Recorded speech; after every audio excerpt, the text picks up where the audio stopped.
con todos los que nos acompañan, los y las presentes. Primeramente queremos pedirles una disculpa por los problemas técnicos que hemos tenido. Desgraciadamente no pudimos hacer la conexión con Facebook Live que nos hubiera permitido que más gente acceda en vivo a este panel. Sin embargo, vamos a hacerlo finalmente por aquí, por esta plataforma. Les doy la bienvenida a todos los que nos acompañan. El día de hoy estamos aquí, el motivo de este panel es para discutir ciertas cuestiones relacionadas al trabajo de los operadores, de las operadoras judiciales en el contexto del coronavirus. Este evento, este conversatorio sobre el impacto de las medidas del coronavirus con respecto al trabajo de las mujeres juezas y operadores judiciales se enmarca en una serie de eventos que varios especialistas en materia de independencia judicial y justicia en la región hemos venido impulsando desde la semana anterior. Esta es una serie de 3 conversatorios que van a tener lugar en los próximos días y que pretenden traer a la mesa de discusión estas cuestiones que tienen que ver con cómo la crisis generada a partir del coronavirus y las medidas que se han tenido que tomar a partir del surgimiento de esta pandemia ha impactado diversos sectores, especialmente de la judicatura.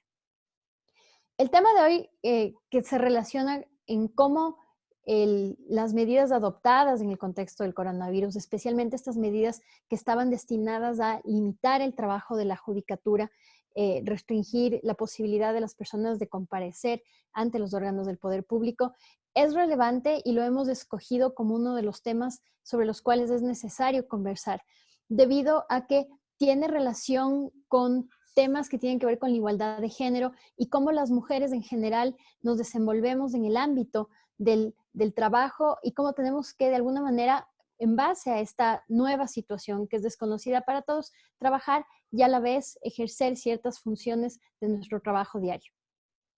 Esto ha llamado la atención de varios organismos internacionales de derechos humanos. Hace poco, por ejemplo, Michelle Bachelet, alta comisionada de derechos humanos, dijo en una de sus intervenciones que es mucho más probable que las medidas de confinamiento adoptadas para combatir la pandemia del coronavirus afecten en mayor medida a las mujeres.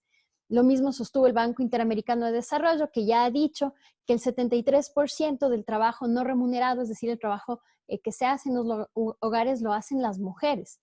Y finalmente el FUPAD también ha dicho recientemente que en todos los brotes de epidemias, y también esto va a ser cierto en el caso del coronavirus, las mujeres asumen la mayor parte de la carga del trabajo doméstico y esto tiene que leerse en conjunto con el hecho de que hay mujeres que tienen que continuar con sus labores normales teletrabajando. Queremos entonces analizar la tarde de hoy cómo esto incide en el trabajo de la justicia, en el trabajo de las operadoras judiciales. Y para esto quiero dar la bienvenida y agradecer al panel de expertas que tenemos el día de hoy. Antes de empezar, quiero recordarles a las que nos están acompañando el día de hoy que por favor pongan sus micrófonos y sus cámaras en silencio y apagadas. Esto con la finalidad de no distraer la atención del panel para que no exista ruido. Les voy a agradecer que nos ayuden con eso. Dicho esto, vamos a dar inicio. Les voy a explicar un poco cómo va a funcionar el panel.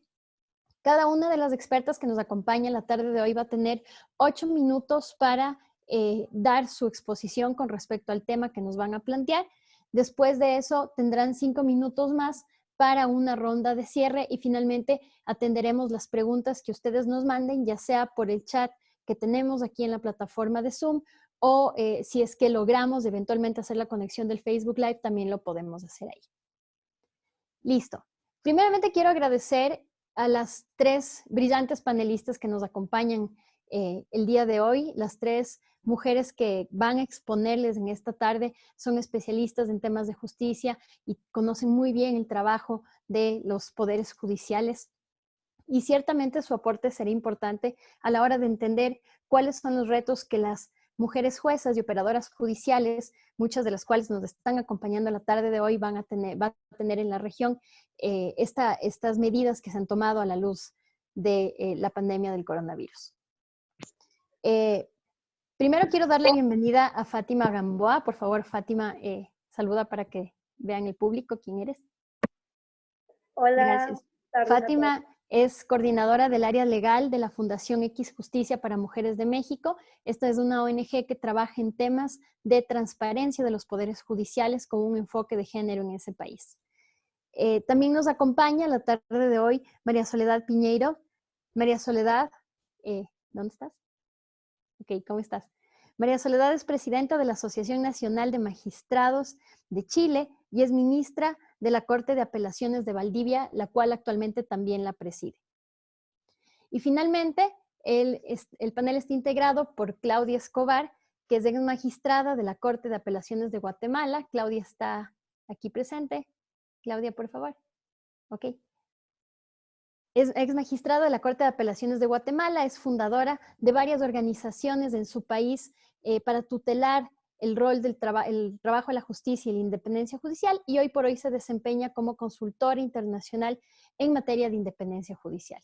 Quien les habla, me presento, yo soy María Dolores Miño, soy directora ejecutiva del Observatorio de Derechos y Justicia de Ecuador, y esta tarde haré de moderadora. También quiero saludar a Susana Saavedra, que trabaja en la Fundación Construir de Bolivia y quien estará haciendo las veces de relatora de este evento. Podemos empezar. Quiero dar la bienvenida ahora a Fátima Gamboa, de X Justicia México, que nos va a hablar acerca de las medidas que se han tomado en ese país para combatir, para de alguna manera asegurar el acceso a la justicia en el contexto del coronavirus. Gracias, Fátima, y bienvenida. Gracias, Lolo. Gracias por la invitación. Bueno, creo que vale la pena destacar, por un poco desde cómo lo estamos viendo en X Justicia, es que estamos ante dos crisis, ante dos pandemias. Una pandemia que ya tiene muchísimo tiempo, pero que en los últimos años se ha incrementado, que es la violencia en contra de las mujeres. Esta pandemia que el 8 de marzo nos hizo marchar y nos hizo parar. A esta pandemia se incrementa, o digamos, viene otra pandemia, que es esta emergencia sanitaria, y que combinadas las dos, una detona a otra, o una exacerba a otra. En este sentido, la emergencia sanitaria ha incrementado, por lo menos en México, la violencia en contra de las mujeres. Ya existen datos de diferentes estados del país en donde ha habido incluso un aumento en un 60% de la necesidad de que las mujeres estén en un espacio seguro, sobre todo ante, digamos, el mecanismo de prevención que el Estado ha utilizado para reducir los contagios, que es el quédate en casa, ha contribuido a que las mujeres que viven situaciones de violencia, uno, permanezcan más tiempo con sus agresores, dos, las redes de apoyo con las que cuenten se reduzcan, y tres, que el factor económico, la crisis económica, esté detonando mayores factores de riesgo para las mujeres. Ante esta situación, lo que estamos observando también es un Estado que está tomando medidas. Entonces, lo que se preguntó a X Justicia para las mujeres es qué medidas está tomando los poderes judiciales para poder hacer frente a las dos pandemias, a la pandemia sanitaria, pero también al incremento de la violencia que esta pandemia está generando en las dinámicas sociales. Y un poco abordando al tema que nos ocupa el día de hoy, es también mirar cómo, digamos, lo que sucede o lo que está sucediendo en el espacio social, que es este incremento de la violencia en contra de las mujeres, también de alguna forma se está reproduciendo al interior de los poderes judiciales, como una forma de espejo, digamos, en cómo funciona esta estructura del Poder Judicial hacia adentro cuando tiene que funcionar también hacia afuera cuando se trata de violencia y discriminación. En ese sentido, lo que hicimos en X fue un informe, se llama Desprotección Judicial en tiempos del COVID, y en este informe lo que hicimos básicamente fue revisar tres cosas que tienen que ver con el acceso a la justicia, tanto hacia adentro del Poder Judicial como hacia afuera. La primera era analizar si al momento de que los poderes judiciales suspendieran sus actividades o redujeran sus actividades o sus servicios de impartición de justicia, estaban contemplando los diferentes mecanismos de protección y de acceso a la justicia a los que tienen derechos, sobre todo las mujeres, ante situaciones de violencia. Por lo menos en el caso de México, estos mecanismos son diversos, que van desde las órdenes de protección, que son mecanismos de reacción inmediata de jueces y de juezas para poder prevenir o frenar la violencia que viven las mujeres, y que en este contexto del COVID, el servicio que las mujeres más están requiriendo del Poder Judicial. Por otro lado, también analizamos los mecanismos que ya están o que operan dentro de diferentes procedimientos, digamos, judiciales, para proteger a aquellas mujeres que ya están inmersas en un procedimiento. Entonces, analizamos esta gama o este abanico de mecanismos y de medidas de protección, por un lado. De manera general, los que están reprobados en materia de protección y materia de acceso a la justicia de las mujeres, pues de 32 poderes judiciales que operan en nuestro país, únicamente 5 tuvieron una calificación arriba de 60. Por otro lado, analizamos cuáles fueron las políticas internas que tomaron los poderes judiciales para responder a las necesidades de su personal. Y observamos de manera general que los poderes judiciales, para garantizar la salud y el derecho al trabajo de su personal, contemplaron ciertos mecanismos en donde exentaban a ciertas personas de participar de estas guardias presenciales. Entonces, por ejemplo, habían personas consideradas como grupos vulnerables que eran mayores de 60 años, que estaban exentas de participar de las guardias. También mujeres embarazadas o mujeres en lactancia. Y sin embargo, observamos con preocupación que los poderes judiciales consideraron en menor medida las labores de cuidado. Labores de cuidado que, debido a las políticas del Estado, en donde no hay guarderías, ahorita no hay escuelas abiertas y no hay estancias infantiles, entonces los hijos, las hijas están en casa y alguien tiene que asumir ese cuidado. Por lo menos en la realidad de México, los hombres, por cada hora que hacen de labores de cuidado, las mujeres hacen 3 horas de labores de cuidado. Y esta situación recae sobre todo en las mujeres.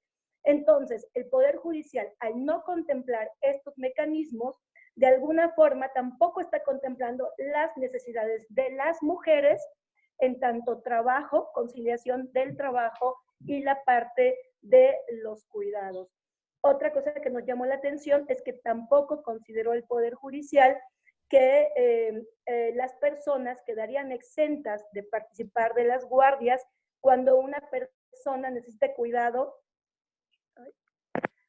Ahí me corté. No sé si me siguen escuchando. ¿Me escuchan? Está perfecto. Sí, está bien. Perfecto. Cuando una persona necesita los cuidados, pero por caer enferma en situaciones de COVID.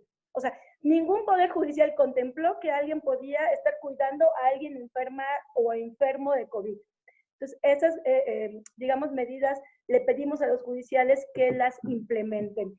Y por último, también ahora en este contexto es importantísimo que los poderes judiciales vean en la justicia abierta posibilidades de diálogo y de colaboración con sociedad civil, para que cuando estemos en una situación de emergencia en donde las mujeres necesiten una red interinstitucional más fuerte para que puedan reaccionar de manera inmediata y poner a las mujeres en un lugar seguro, pues se pueda dar esta colaboración entre Poder Judicial y, por ejemplo, aquí en México, la Red Nacional de Refugios, que opera, digamos, a nivel nacional los diferentes refugios a donde podrían ir las mujeres en situaciones de violencia. Y creo que hasta aquí dejaría la primera parte de la participación. Muchísimas gracias, Fátima, y es muy interesante en realidad los hallazgos que han podido recopilar ustedes desde X Justicia y las experiencias que estoy segura en muchos casos se replicarán en la región. Y bueno, quienes están aquí, quienes son operadores judiciales, podrán luego quizás compartirnos sus preocupaciones y sus experiencias en este sentido. Quiero dar ahora la bienvenida a Claudia Escobar. Ella es ex magistrada de la Corte de Apelaciones de Guatemala, tiene una amplia experiencia en temas de independencia judicial, tanto a nivel de su país como a nivel internacional. Hoy por hoy se desempeña en calidad de consultora internacional. Quiero darle la bienvenida, Claudia. Muchísimas gracias por acompañarnos esta tarde.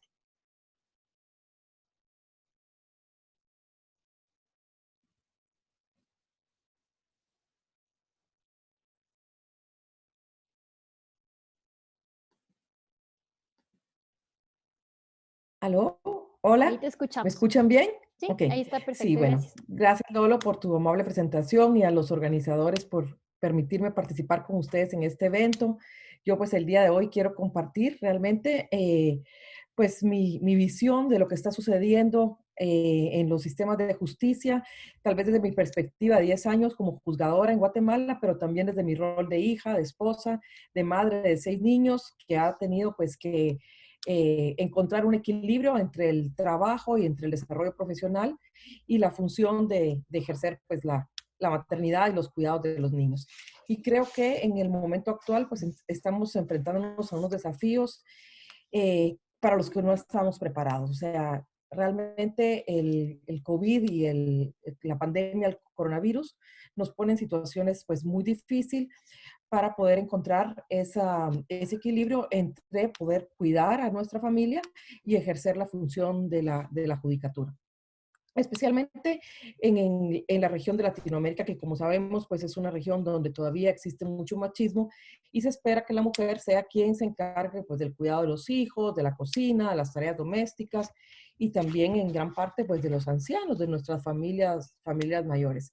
Y así lo ha reconocido el Comité de Derechos Humanos, Sociales y Culturales en un comunicado que emitieron el día de ayer, donde dicen: la pandemia del COVID-19 también amenaza con profundizar las desigualdades de género, ya que la carga de cuidar a los niños en el hogar y a las familias enfermas o ancianos recae desproporcionalmente en las mujeres, dados los estereotipos y roles de género aún profundamente arraigados en muchas sociedades.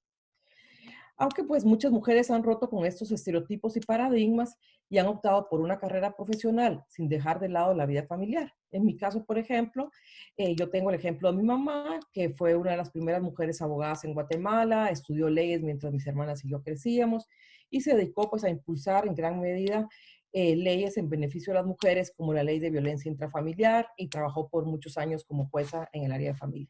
Entonces, estoy consciente pues que cada vez hay más mujeres en cargos importantes en el sistema de justicia y muchas de ellas deben de hacer frente a los riesgos que implica la pandemia.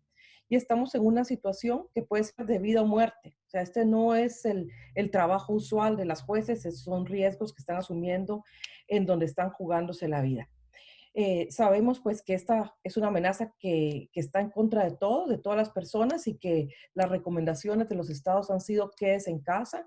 Muchos de los estados en la región han impulsado medidas de restricción, toques de queda, en donde se han, digamos, limitado los horarios de trabajo. Sin embargo, pues las circunstancias para las mujeres de la justicia son distintas, porque la justicia es una función esencial que no se puede suspender. Entonces, muchas de estas juezas están llevando a cabo audiencias, diligencias, donde se exponen pues al contagio del virus, ¿verdad?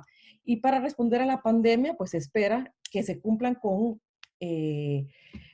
medidas básicas de protección. Sin embargo, sabemos pues que existe una situación donde no hay suficientes productos básicos de limpieza que tendrían que usar, digamos, en esas circunstancias, y los sistemas de justicia no son la excepción y se ven, digamos, ante una situación en que no tienen mascarillas, no tienen guantes, y los jueces han tenido, pues, que decidir por ellos mismos qué medidas adoptan cuando se enfrentan a esta crisis. Yo quisiera compartirles a ustedes un breve ejemplo de lo que está sucediendo en algunas de las audiencias que se llevan a cabo, en cómo las juzgadoras han tenido que improvisar para paliar esta crisis. Y vamos a ver por un minutito este video.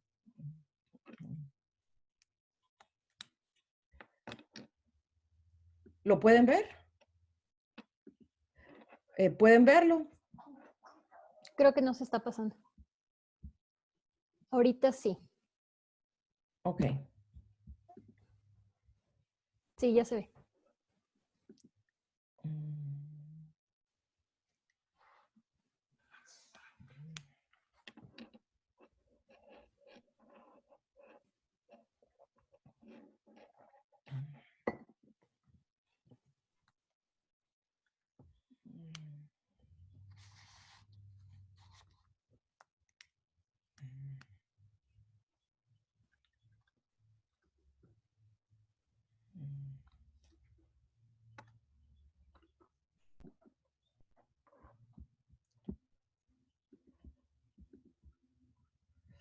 yo creo que con eso es suficiente para poder...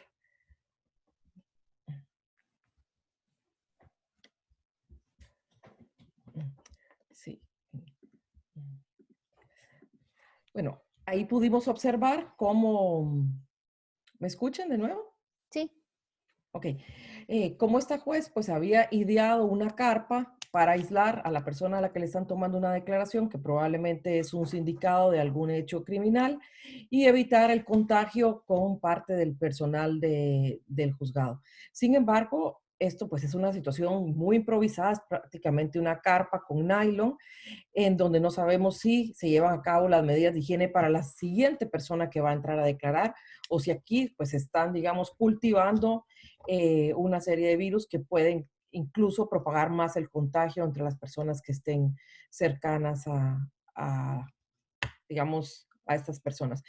Entonces, no sé si como ejemplo, pues podemos ver el caso de Guatemala, en donde las juezas se enfrentan a tres situaciones. Y esto ha sido, digamos, una determinación de la Corte Suprema y del Consejo de la Judicatura, en donde se ha determinado que se cierran la mayoría de las actividades en la Judicatura y solo quedan abiertas las que son más esenciales. Entonces, hay juezas en el que el juzgado está cerrado y todo el personal de apoyo está en sus casas y pueden, pues, dedicarse, digamos, a otras labores y a otras actividades mientras pasa esta crisis. Luego, también la Corte ha determinado que hay personal que está especialmente vulnerable y esas personas también están suspendidas de sus labores y permanecen en casa. Y en este caso se trata de personas que son mayores de 70 años, mujeres embarazadas, personas que tienen una predisposición para la diabetes o son insulina dependientes, insuficiencia renal, personas con cáncer, o sea, todas las personas que según la Organización Mundial de la Salud están predispuestas al virus. Y luego están las juezas y el personal que sigue elaborando porque la naturaleza del servicio es indispensable y en estos casos son los casos que se refieren sobre todo a temas de violencia, asuntos criminales y a temas pues también de violencia doméstica. Pero aquí pues se presenta una serie de situaciones y es que no hay suficientes implementos de higiene, de protección, faltan protocolos de seguridad, entonces dejan a criterio los jefes directos tomar todas las medidas que se pueden implementar. Si el lugar es muy pequeño, pueden hacer turnos en el personal, que llegue la mitad del equipo y la otra mitad después. Si alguien está enfermo, son ellos los que tienen que determinar si les dan o no permiso para ausentarse de sus labores, e incluso si se van a llevar a cabo audiencias. Y en la circular en que les han hecho llegar a los jueces, les dicen que las audiencias pueden ser también realizadas por medios electrónicos, pero la realidad es que no existen esas medidas para poder llevar a cabo las audiencias y que se cumplan pues con todos los principios del debido proceso que garanticen que los juicios pues van a ser, digamos, realizados de forma adecuada. Yo creo que ahí dejaría estas primeras reflexiones para que podamos discutir y abrir a los participantes para preguntas y consideraciones que podemos hacer.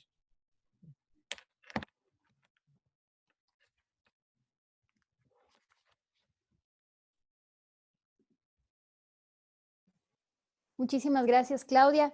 Quiero darle ahora la bienvenida a nuestra tercera invitada, es María Soledad Piñeiro. María Soledad es presidenta de la Asociación Nacional de Magistrados de Chile y además es ministra de la Corte de Apelaciones de Valdivia, que además la preside en este momento. María Soledad, muchísimas gracias por acompañarnos esta tarde. Bienvenida. Muy buenas tardes, muchas gracias a ustedes por invitarme, a este encuentro. Bueno, muchas de las cosas que dijeron Claudia y Fátima también se repiten en nuestro país, pero quiero empezar nuestra exposición dando un poco de contexto de estadística, lo que va a revelar la importancia de esta situación en las mujeres dentro del Poder Judicial, al menos la realidad chilena. En Chile, aproximadamente el 60% de las juezas son mujeres. O sea, hay en primera instancia solamente un 40% de varones en esa condición. En las Cortes de Apelaciones el número de mujeres se reduce de un 60% a un 40%, y en la Corte Suprema se reduce a un 35%, y en los últimos años ha aumentado mucho este porcentaje, debo decir. Entonces nos encontramos con que entre las jueces y juezas en Chile son de una gran mayoría mujeres. Y esto tiene alguna relevancia no menor en materias de familia, porque este número se eleva a un 78,3% mujeres juezas, valga la redundancia en este caso, y en materias de familia. ¿Y por qué es tan relevante? Porque precisamente dentro de las materias que debemos considerar como de urgencia y que no deben de parar dentro de la función judicial, es precisamente una de ellas es materias de familia. Lo mismo pasa con materia penal, en donde tenemos un 55% de juezas versus un 45% de jueces. En este contexto, en donde la gran mayoría son mujeres dentro del Poder Judicial y además se concentran en las materias que hoy día podemos considerar como las más relevantes, como son las penales y las de familia, aquellas que no debieran de dejar de conocerse, es que voy a desarrollar un poco la situación en la que estamos hoy día trabajando. De partida, obviamente, ya lo ha dicho Claudia, esta es una situación que nos sorprende a todos, que no estábamos preparados para asumir una situación como esta, y sin perjuicio de que ya se venía proyectando la posibilidad de un teletrabajo, sin duda que no se avisoraba que este debía ser un porcentaje tan alto como el que hoy día se requiere. Y entonces, este trabajo también ha ido de alguna manera asumiéndose en forma paulatina y ha evolucionado de modo tal que hoy día hay un gran porcentaje, cerca del 80%, del funcionamiento judicial se está realizando por teletrabajo o trabajo remoto a distancia, incluidas muchas audiencias e incluso audiencias con personas privadas de libertad.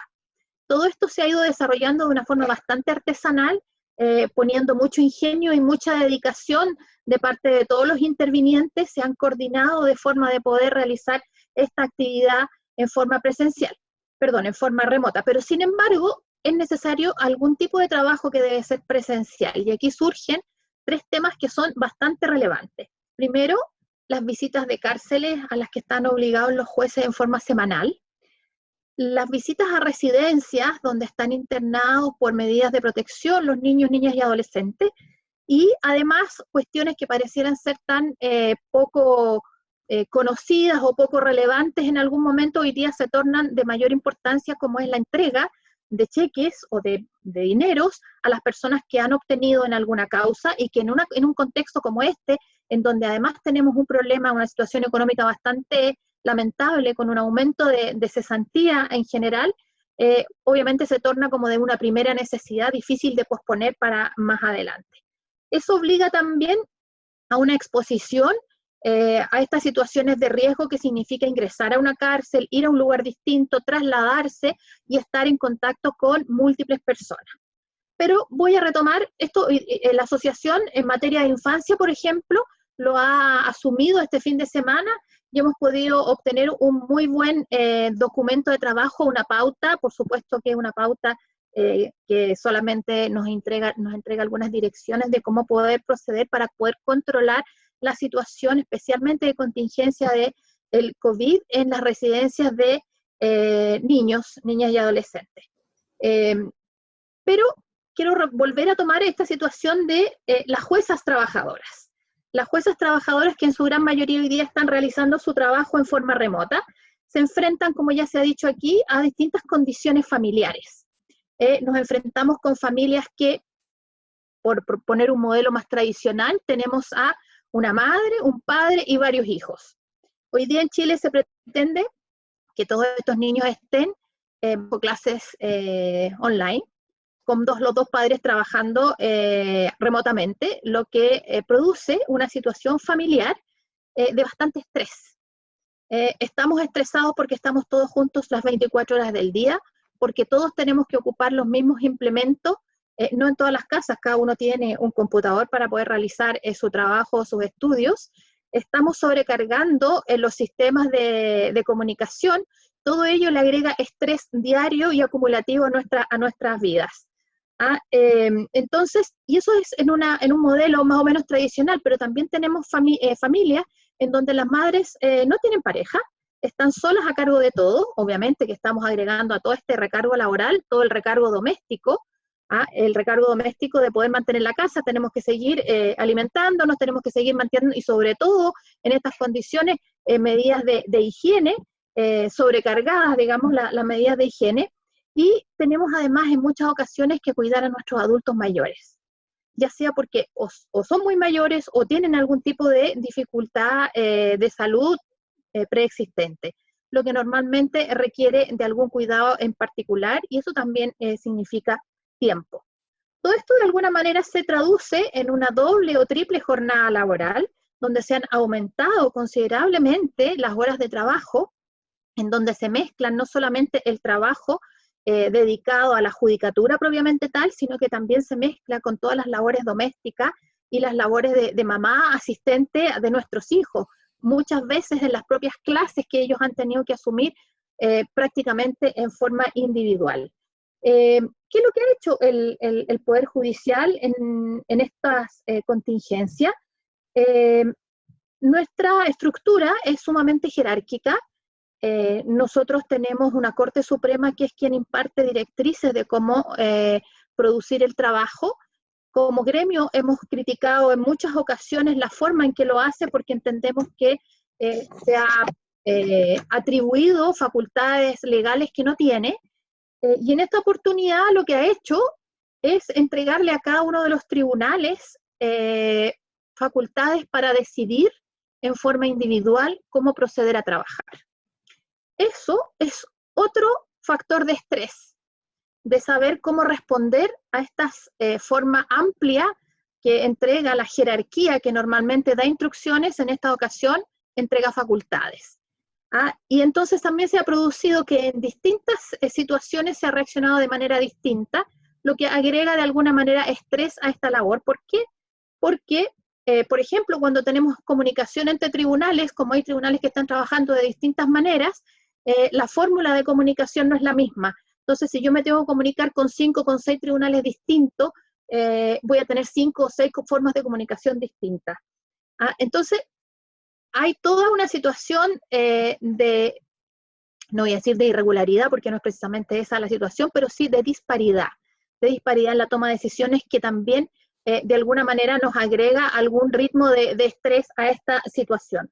No tenemos entonces esas directrices que debieran de existir. Ahora, ¿qué cosas sí? Un detalle antes de que se me olvide. Cuando se han tomado algunas decisiones para favorecer, por ejemplo, la protección de los grupos de riesgo, que efectivamente se han tomado esas decisiones, tanto para los mayores de edad o para aquellos que tienen alguna enfermedad base que los expone más a este eventual contagio, se ha considerado a las madres con hijos menores de 10 años, pero no a los padres. Entonces, ¿qué es lo que se hace? Se ha dado preferencia, como si esto fuera un beneficio, se ha dado preferencia para que sean las madres con niños menores de 10 años las que trabajen desde sus hogares y no a los padres. Entonces, cuando uno hace ver esta situación diciendo, pero ¿por qué no a los padres? Sí, entendemos que el cuidado debe ser compartido, que el cuidado es obligación de ambos, y que si además le agregamos que una madre en su casa tiene esta doble función de tener que atender, o triple, ¿no es cierto?, de tener que atender su labor judicial, la labor doméstica y el cuidado de los niños o de los adultos mayores, en definitiva se está relevando al eventual padre de niños menores de edad precisamente de esa triple tarea, dejándolos exclusivamente con una tarea, que es la tarea judicial. Entonces, ahí yo creo que también hay una forma de ver la situación con un sesgo claramente que perjudica a las mujeres. Y quiero anotar, o más bien destacar, algunas de las situaciones que mencionó Fátima, adelantándome tal vez un poco a la situación en que nosotros hemos visto en esta forma de trabajo, y es que efectivamente no se ha considerado para decidir quiénes teletrabajan o las condiciones en que se trabaja a distancia este asunto de las tareas domésticas y las tareas que tienen que ver con el cuidado de los niños o de los adultos mayores. No existe ningún tipo de protocolo, tal como ha dicho Fátima, en relación a cuál sería la forma de trabajo de aquellas personas, normalmente mujeres, que estén al cuidado de alguna persona enferma por este virus. Y hemos sí intentado, pero esta vez ya desde la asociación, incorporar la comunicación, el diálogo y la coordinación con las instituciones civiles que puedan tener relevancia para poder coordinar formas de trabajo que vayan en protección también de las terceras personas, normalmente los privados de libertad en esta oportunidad, y ahora estamos avanzando en relación a los menores de edad. Nos queda proyectarnos en relación, por ejemplo, a las mujeres que están privadas de libertad y que tienen hijos menores o que están embarazadas. Pero esa situación todavía no se ha abordado derechamente, pero sí es un tema que nosotros queremos abordar ahora. Como les digo, hemos estado todas de alguna manera, de a poco, tratando de poder adaptarnos a esta nueva situación. No hemos tenido desde el interior del Poder Judicial como estructura ningún instructivo que tenga que ver con la posibilidad de medidas de resguardo para atender eventuales situaciones de violencia doméstica o violencia intrafamiliar, como se llama aquí en Chile, en relación a las funcionarias o las juezas. No me refiero a la externa, sino que me refiero a la interna, porque respecto a la externa, precisamente estas sí son materias que se entienden como urgentes y que no pueden dejar de atenderse, pero no tenemos ningún tipo de protocolo que proteja en esta situación de encierro en sus domicilios a funcionarias o juezas dentro del Poder Judicial. No por ahora, a lo menos.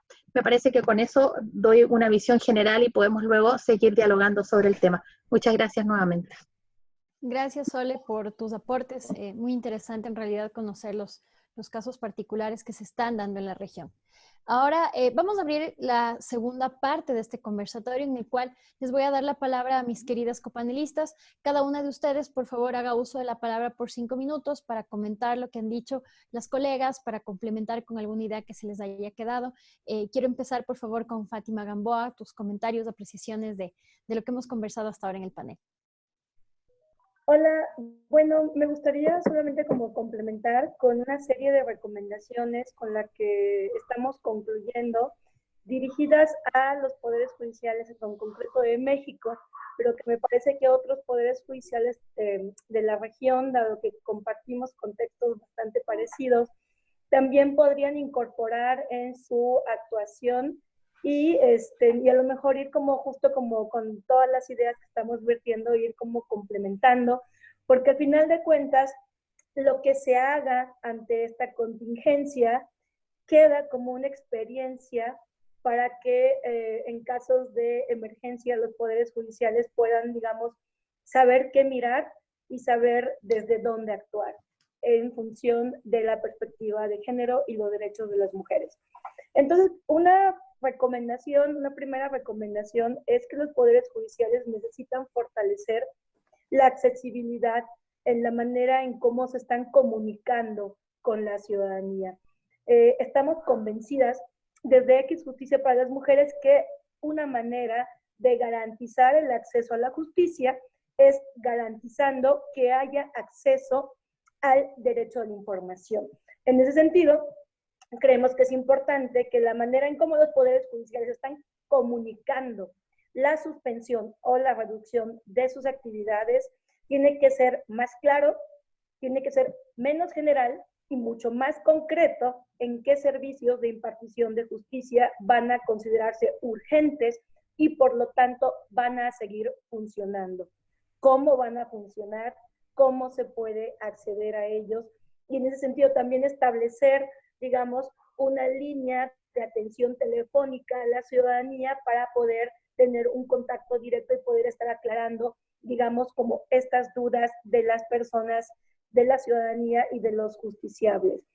En ese sentido también es importante que miren que su comunicación tiene que dejar de ser pues legaloide, como le decimos nosotras, tiene que ser comprensible y tiene que estar en formatos idóneos para que diferentes personas o diferentes grupos puedan acceder a ella. En el caso de México, pues los diferentes integrantes de pueblos indígenas, personas con discapacidad y en general cualquier persona que no estudie derecho, ¿no? De esa manera va a haber una certeza sobre qué servicios van a seguir funcionando. Una segunda recomendación tiene que ver con las obligaciones de transparencia y rendición de cuentas, que sí o sí, ante casos, digamos, de emergencia y de contingencia, los poderes judiciales tienen que seguir garantizando y evitar que suceda lo que está sucediendo en México, que es ante contingencia restrinjo incluso de manera absoluta este derecho de acceso a la información. En este caso hay que buscar y hay que generar, como bien lo decía la compañera, mecanismos creativos y alternativas de cómo asegurar este derecho a la transparencia, sobre todo en el caso de audiencias. Entendemos perfectamente que se tengan que suspender la publicidad de las audiencias en el sentido de restringir que las personas puedan acceder a ellas, pero sí hacernos, digamos, de la transparencia a través de subir estas audiencias a los portales de transparencia o sus versiones escritas también subirlas para seguir monitoreando cómo está funcionando este servicio ante esta contingencia. En otro sentido, también una tercera recomendación tiene que ver con esta reducción, digamos, de actividades tendría que ser más estratégica e incluso tendría que ser más acelerada para poder proteger a los grupos que van a ser desproporcionadamente impactados por la contingencia del COVID. Y me estoy refiriendo justo a las mujeres en situación de reclusión o de cárcel. En lugar de que los jueces de ejecución de sentencia decidan suspender de manera provisional o reducir sus actividades a ciertas acciones, tendrían que mirar de manera estratégica cómo acelerar ciertos procesos y ciertas garantías de esta población, incluso para que los trámites de beneficios de preliberación puedan acelerarse, dado que estas mujeres que están en reclusión ante la pandemia del COVID y el hacinamiento en el que se encuentran, por lo menos en México, podrían ser impactadas o podrían ser consideradas un grupo que esté en mayor vulnerabilidad. Entonces, una cuarta recomendación tiene que ver con esto que decía, que tiene que haber un piso mínimo de protección a los derechos de las mujeres y tienen que existir criterios homogéneos de funcionamiento. Lo que hemos visto aquí es mucha disparidad, mucha heterogeneidad y mucha incertidumbre sobre qué va a funcionar y qué no va a funcionar. También miramos que cuando los poderes judiciales se pronuncian en torno a qué mecanismos van a implementar para garantizar el acceso a la justicia de las mujeres, mucho está enfocado desde, yo digo, un sesgo a materia familiar y como que en materia penal pareciera que es mucho más masculino, pareciera que el imputado siempre va a ser hombre o pareciera que la dinámica de la protección de la víctima no está en la lógica de la mirada del Poder Judicial. Entonces hay que mirar, digamos, de una manera amplia estos servicios y no tener un sesgo de que género, mujeres, materia familiar únicamente es funcionamiento de juzgados familiares. Y también, ya se decía, garantizar de qué manera se van a dar las convivencias, si los centros de convivencia van a estar cerrados, buscar alternativas al derecho, de qué manera se va a garantizar la pensión alimenticia y por último, nuevamente insistir en que esta es una oportunidad para que el Poder Judicial, cuando diseñe o implemente las estrategias que se van a seguir llevando ante la contingencia, es importante que incorpore la mirada de la sociedad civil, porque eso va a facilitar que el Poder Judicial no siga actuando con sesgos de género. Muchas gracias, Fátima. Claudia, por favor, tus comentarios. Con gusto. Bueno, yo creo que tenemos primero empezar reconociendo que esta es una situación que se puede extender más allá de un par de semanas, que en un principio se había entendido que era algo temporal y que iba a pasar rápido, pero que por los índices que se están hablando, digamos, internacionalmente, de cómo se está desarrollando la crisis, es algo que puede durar meses. Y por lo tanto, creo que es importante que los sistemas de justicia tomen eso en cuenta y hagan ajustes de mediano plazo, que no, esto no es una cuestión que se va a resolver inmediatamente. Entonces, en ese sentido, pues que hayan instalaciones de protección para los juzgadores, para el personal, pero también para los usuarios del sistema, ya sea en las diferentes ramas que están operando. Y en ese sentido hay que agilizar la búsqueda pues de situaciones de protección, de mascarillas, de guantes y digamos ajustar esas cuestiones. O sea, tienen que haber protocolos para todos los tribunales y no dejar esa flexibilidad que sea responsabilidad del jefe inmediato o de la jueza a cargo el poder tomar las medidas necesarias. Hay que evitar a toda costa el tema de recargar también las labores en cuestiones innecesarias. ¿Qué está sucediendo, por ejemplo? En algunos de nuestros países, relacionado, digamos, a las medidas de precaución que se han implementado, medidas de restricción, perdón, que se han implementado, hay personas que incumplen con esas medidas y que son detenidos y llevados a los tribunales porque están fuera de horas, de las horas permitidas fuera de su casa, y esto es una recarga innecesaria de las labores de la justicia, porque no son actos delictivos que se tengan que ver, sino que creo que en ese sentido debe de haber una mejor coordinación entre otras instituciones para evitar la recarga de labores en el sistema judicial. Y yo creo que esas serían, digamos, algunas de las consideraciones que pudiéramos implementar. Gracias. Sole, tus comentarios, por favor. ¿Puedes quitarle el mute a tu micrófono, por favor? Perdón, ahí sí, Ahí está. disculpa. Perfecto. Sí, creo que hemos coincidido también en varias cosas que hemos observado y que deberíamos de mejorar. Yo creo que lo primero es relevar la disposición que han tenido, al menos en Chile, tanto juezas como jueces y las instituciones con las que normalmente trabajamos, como Fiscalía, Defensorías y otras como que se atienden en materias de familia para poder superar esta situación de la mejor forma posible y como dijo también Fátima, siendo muy creativos en esta circunstancia.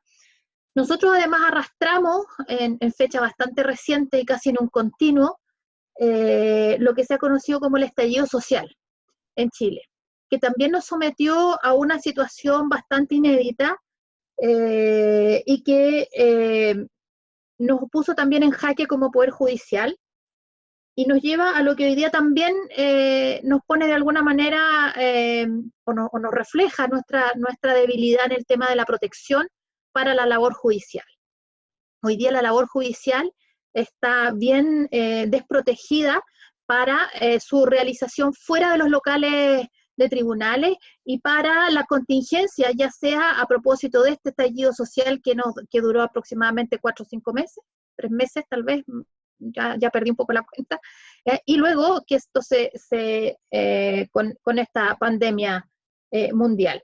¿Y por qué? Porque resulta que nosotros no estamos preparados, por ejemplo, como lo adelanté hace un rato, para que nuestros jueces y juezas, especialmente las juezas en nuestro caso, pudieran acudir con medidas de seguridad a las cárceles, a las comisarías o a las residencias a efectos de cumplir su labor, porque hasta esa fecha no había sido necesario que se constituyeran en condiciones de riesgo mayor.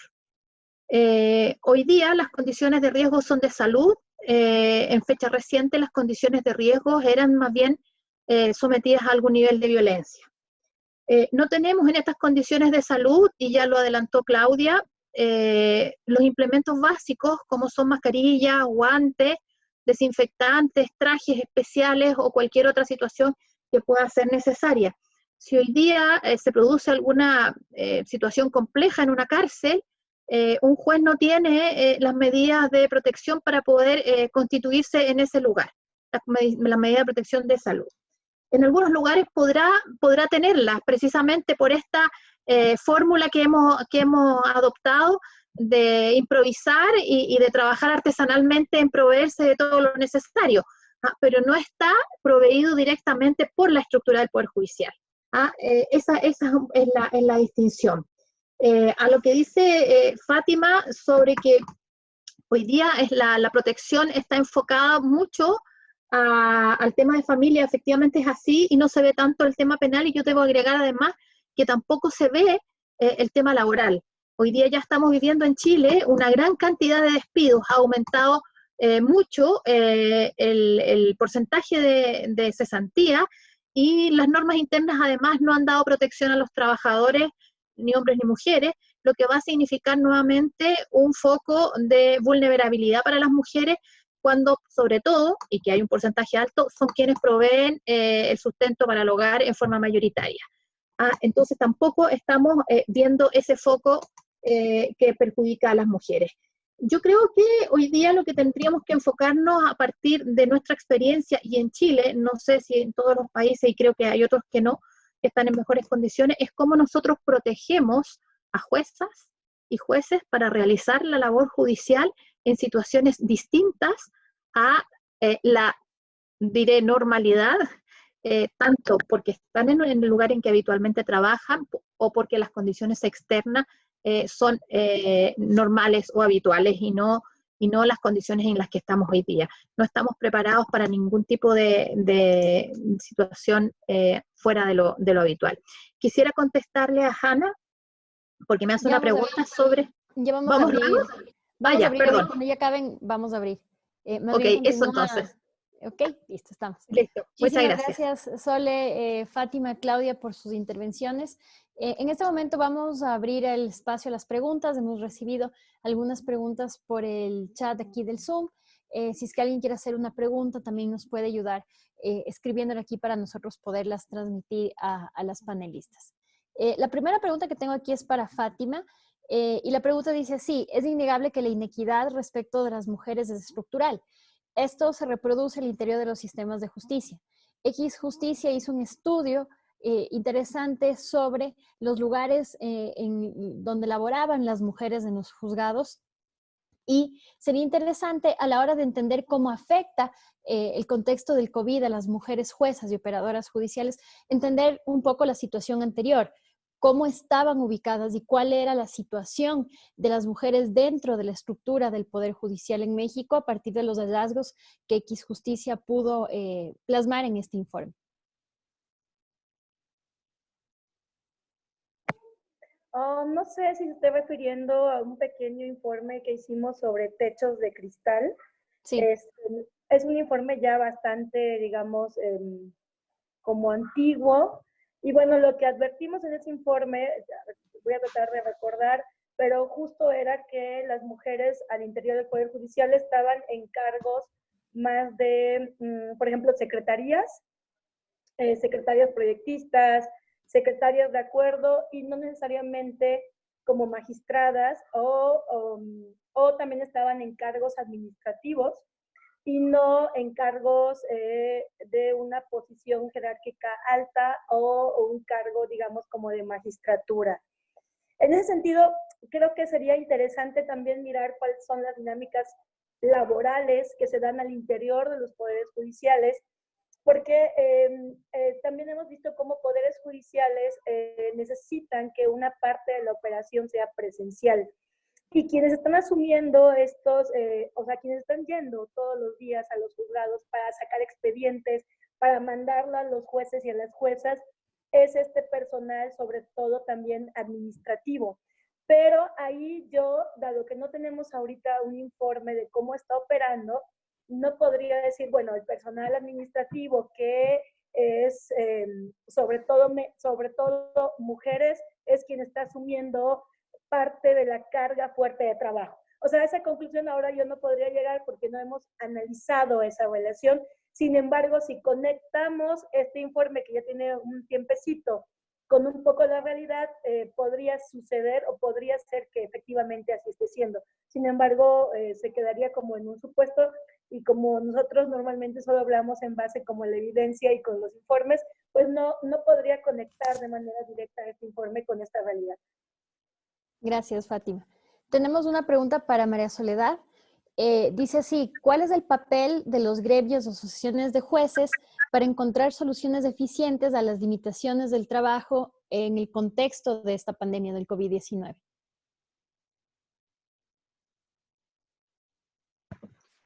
Se me olvida prender el micrófono. Bueno, gracias por la pregunta. Mira, yo creo que por hoy el papel de los gremios cubre varios frentes. El primero de ellos, que me parece que es el más relevante, es advertir las situaciones problemáticas en distintas áreas. Y en esta particularmente hemos levantado la voz en el sentido de pedir que haya desde la estructura jerárquica, desde la Corte Suprema, precisamente decisiones claras, como las que nos ha señalado Fátima, y que sean precisas, que no sean generales. Porque es lo que hoy día lo que está aportando es confusión y mucha disparidad de decisiones.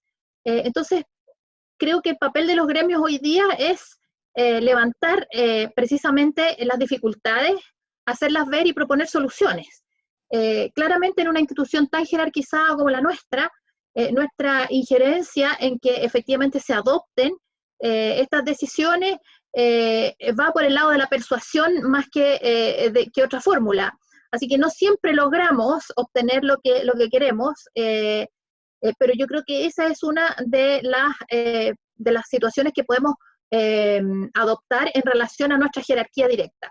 Sin perjuicio y en forma paralela, nosotros hemos adoptado un mecanismo que nos ha dado algunos buenos resultados, y es elaborar desde nuestro punto de vista ciertos manuales, pautas de trabajo o consejos de cómo proceder en distintas materias y presentársela a nuestros asociados. Nosotros representamos aproximadamente al 70% de los jueces del país, y presentárselas como una fórmula que puede solucionar problemas. Por eso les adelantaba al principio, hoy día, entre ayer y hoy día, hemos estado difundiendo una pauta para poder controlar la forma en que se está, a su vez, controlando la posibilidad de contagio en las residencias de niños, niños y adolescentes. Esa no es una instrucción que se recibe ni es al contrario, no es un mandato, digamos, que surge desde la jerarquía, sino que surge desde el gremio, elaborado por la experiencia de jueces y juezas que han estado trabajando en eso, y entonces elaboran este protocolo, esta pauta de cómo proceder, y se distribuye a todos los asociados. Esa es una distribución y una forma de trabajo que por supuesto es voluntaria, pero que si uno la lee puede darle buenas ideas de cómo proceder. Entonces son esas dos las fórmulas en que nosotros hemos estado trabajando, haciendo las peticiones directamente, con fundamento y con posibilidades de solución, digamos, con propuestas de solución a las autoridades que deben adoptar las decisiones, pero además nosotros trabajando en forma paralela, haciéndole propuestas a nuestros asociados para que trabajen de una forma determinada y que se supone que esa es la mejor fórmula para solucionar el problema, y recibiendo a su vez de parte de quienes lo ocupan cualquier opinión u observación que pueda mejorar esa pauta. Muchísimas gracias, María Soledad. Claudia, la pregunta para ti, ¿cómo o bajo qué mecanismos a efectos ya de hacer estudios sobre el impacto de esta situación en el trabajo del Poder Judicial, especialmente de las mujeres que trabajan como juezas o operadoras de justicia, cómo podríamos, a tu criterio, medir el trabajo, el teletrabajo que hacen las mujeres y cómo podríamos efectivamente desde los poderes judiciales generar estrategias para balancear el trabajo que tienen que hacer de cara a garantizar el derecho a la tutela judicial efectiva, por un lado, sin descuidar las labores de cuidado y crianza que innegablemente tienen que asumir en el contexto de la pandemia?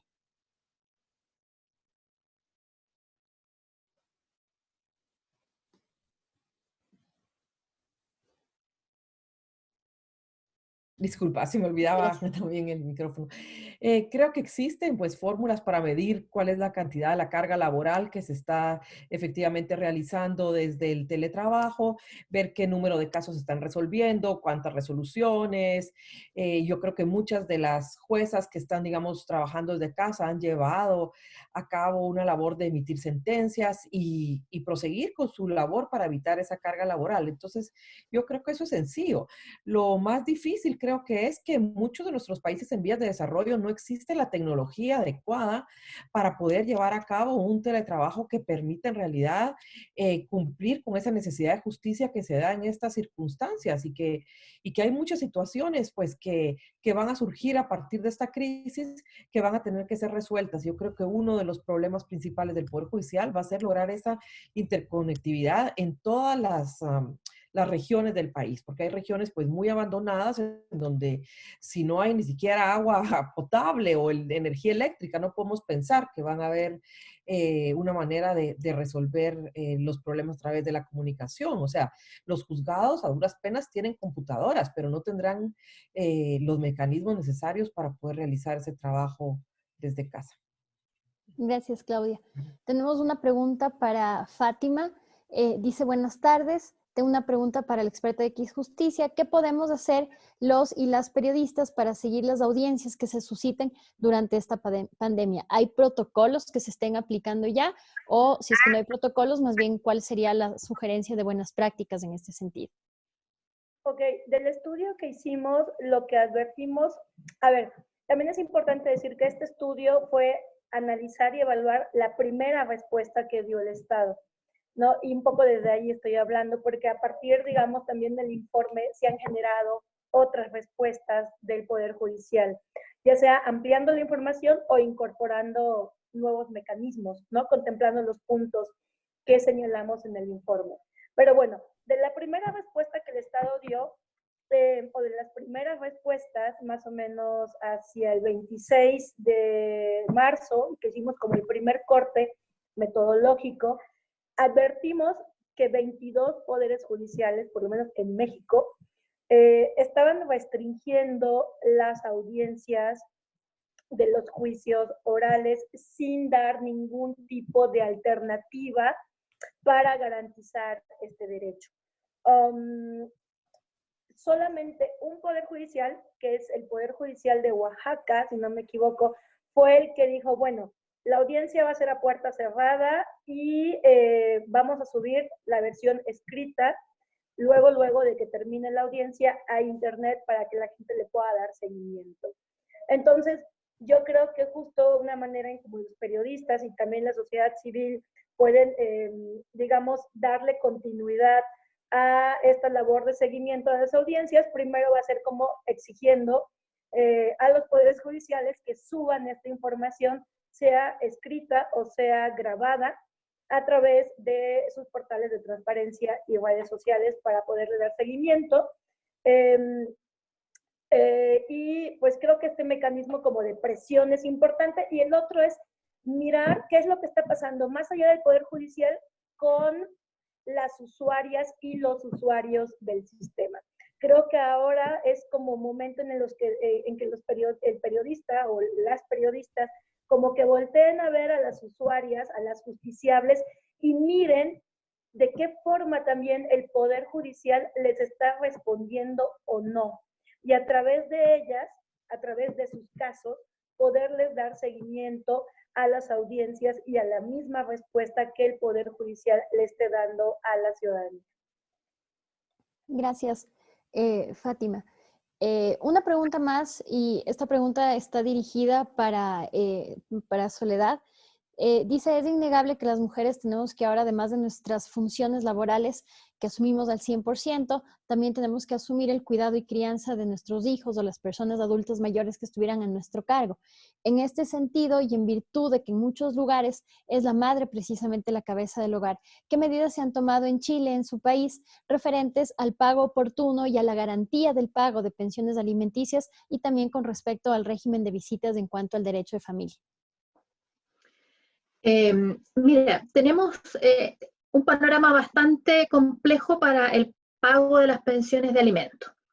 En general en Chile se ha adoptado desde hace bastantes años la posibilidad de el pago directo en cuentas de ahorro o en cuentas vistas, que se llama aquí, para quienes reciben los alimentos. Entonces, en ese sentido, no es tan difícil que se produzca el pago. Existe una segunda fórmula, y que es la entrega de dinero al tribunal, y el tribunal tiene que hacer el respectivo giro de cheque para entregárselo a quien recibe el alimento. En estas circunstancias, los tribunales han adoptado la fórmula de atender a lo menos un día a la semana exclusivamente para entregar estos cheques, porque precisamente se ha tenido en consideración de que se trata de una de las materias urgentes. Ahora lo que nos vamos a encontrar muy probablemente es que vamos a tener muchas deudas de pago de pensión de alimentos, en consideración a lo que ya se está produciendo, que es la cesantía, los despidos de muchos de los que hoy día están obligados, digamos, a pagar alimentos. Y además ha surgido un segundo gran problema, y que con las órdenes de aprehensión o de detención respecto a aquellos que no cumplen esta obligación. Porque aquí se nos produce la necesidad de equilibrar la urgencia de los alimentos con la urgencia de la situación sanitaria, porque esto significaría ingresar a ciertas personas a centros de detención para que cumplan con este apremio. Y las decisiones nuevamente son disímiles. Algunos están ordenando los apremios de arresto, pero diferidos a cuando pase esta pandemia, lo que en la práctica no produce un efecto real. Otros simplemente están ordenando las detenciones para estas personas, y lo que significa el ingreso a distintas cárceles. Y hay un tercer grupo de decisiones que lo que hacen es una determinación de arrestos domiciliarios, que también es muy difícil de que se produzca realmente. Entonces estamos en una situación bastante compleja, pero estadísticamente, por estudios muy anteriores a esta situación de emergencia sanitaria, nos queda de alguna manera, por así decirlo, el consuelo de que la verdad es que la efectividad de este apremio es muy baja. Era aproximadamente el 7% de las órdenes las que realmente se cumplían. Por lo tanto, hoy día el no dictar estas órdenes de apremio o el posponerlas para luego de terminada esta emergencia sanitaria pareciera ser que no va a afectar a un gran grupo de personas, porque ya mucho antes de esto la efectividad de este apremio era muy baja.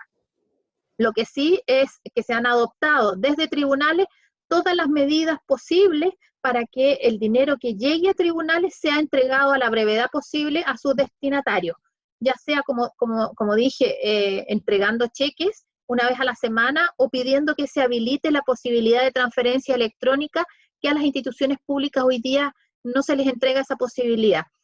Ahí tenemos dos trabas. Una, la posibilidad de la transferencia, y la segunda es que la parte quien recibe no tiene a veces cuentas corrientes o cuentas de ahorro a la que se le pueda transferir. Entonces nos encontramos con esas dificultades. Lo bueno es que tenemos claramente identificados cuáles son los problemas y estamos buscando las soluciones en ese sentido. Quisiera agregar a la pregunta que le hicieron a Claudia, si me permites, María Dolores, en relación a cómo se mide el trabajo en la casa de juezas. Yo creo que tiene sus dificultades incluso tecnológicas, y es un tema que como asociación hemos discutido constantemente con quienes están a cargo de las estadísticas dentro del Poder Judicial, porque hay cuestiones que no son medibles a través de la conexión tecnológica, como las horas que puede dedicar cualquier persona para estudiar una causa y tomar la decisión. Estudiar no solo los antecedentes de la causa, estudiar, por ejemplo, la doctrina que se aplique al caso. Eso no tiene una medición dentro de lo que significa o una conexión o una cuestión estadística. Y porque además ya hemos tenido algunos problemas de conexión. El lunes pasado en nuestro país se cayó todo el sistema a nivel nacional, el sistema judicial, probablemente porque estamos sobrecargados, y esto es algo que nos va a seguir pasando, lo más probable. Ahí estuvimos aproximadamente 2 horas sin tener una conexión inmediata, estuvimos con una conexión muy intermitente, caída por 2 o 3 horas en términos generales. Entonces creo que es una dificultad el poder medir el trabajo, no solamente a distancia, sino que también el trabajo que se realiza normalmente en funciones habituales. Muchas gracias. Gracias, Ole. Yo tengo una última pregunta para Claudia, un poco apelando a que tú has sido operadora judicial y tú sabes de primera mano cuáles son los retos que en situación normal las operadoras de justicia tienen que enfrentar, un poco de cara a esta doble carga que generalmente tienen que hacer, especialmente cuando son madres o cuando tienen que cuidar de algún familiar. Yo te hago una pregunta de cara al futuro un poco más próximo y tomando en cuenta de que posiblemente, como tú decías hace un rato, la medida dure un poquito más de lo que estábamos pensando que iba a durar. ¿Cuáles son las medidas que de manera concreta, independientemente del contexto del coronavirus, una función judicial efectiva, óptima en general, tendría que adoptar a favor de sus trabajadoras mujeres? ¿Cuáles serían algunos tres o cuatro recomendaciones que tú podrías dar a los poderes judiciales de la región con respecto a cómo enfocar desde una perspectiva de género el trabajo de las juezas y operadoras judiciales que se desempeñan en sus filas? Bueno, mira, yo creo que una cuestión sería en esas circunstancias una flexibilidad en cuanto a los horarios. También creo que debe de activarse de alguna manera los bancos de recursos humanos de jueces que han sido, digamos, entrenados, que son jueces suplentes, que no han sido nombrados actualmente, y tratar de, de impulsar o agilizar esos nombramientos em, para apoyar a los jueces que actualmente están o a las juezas que actualmente están en funciones. Y en estas circunstancias no es factible em, permitir, digamos, que acudan con los menores o con los hijos pequeños a su labor, como pudiera ser en otras circunstancias, pero creo que hay que entender pues que estamos en circunstancias especiales y que tienen que haber algunas medidas de flexibilidad para los jueces. Es una situación muy difícil para quienes tienen que continuar laborando y creo que algo que hay que tomar en consideración es el tema de la protección personal y evitar que entre el mismo personal hayan contagios, que es algo que también puede suceder. De acuerdo, muchísimas gracias a todas las panelistas que nos han acompañado la tarde de hoy. Fátima, Sole, Claudia, muchísimas gracias por sus aportes que han sido valiosísimos. También quiero agradecer a todos los que nos han acompañado hoy a través de la plataforma de Zoom. Agradecer también a la Fundación para el Debido Proceso Legal, a todas las organizaciones que se han sumado en estos esfuerzos para, al menos en medio de esta pandemia, tratar de debatir estas cuestiones que son urgentes y que un poco en aras de lo rápido que han venido sucediendo no nos han permitido en muchos casos dar una respuesta oportuna. Esperamos ciertamente que lo que se ha discutido hoy, los aportes de nuestras queridas expertas, sirvan para fortalecer el trabajo de las o funciones judiciales en los países y sobre todo sirvan para que las juezas, las operadoras judiciales puedan cumplir con esta importante labor de administrar justicia y de ser garantes de derechos humanos sin que tengan que sacrificar su salud física, su salud mental y también el tiempo de descanso y el tiempo con sus familias. Quiero agradecerles nuevamente a nombre de todas las mujeres especialistas que organizamos estos conversatorios y también queremos invitarles a los que nos están escuchando a que sintonicen nuevamente el día jueves. Tendremos otro conversatorio en relación a las cuestiones que se han venido desarrollando en torno a la justicia y la respuesta de los estados en el contexto del coronavirus. Esta vez estaremos hablando el día jueves de cuáles son estas innovaciones que tienen que adoptarse desde el sistema de justicia para atender a esta pandemia y a otras que se den en el futuro. Yo quedo muy agradecida, me despido de todos y buenas tardes. Muchas gracias. Gracias. Adiós, gracias, hasta luego. Bye.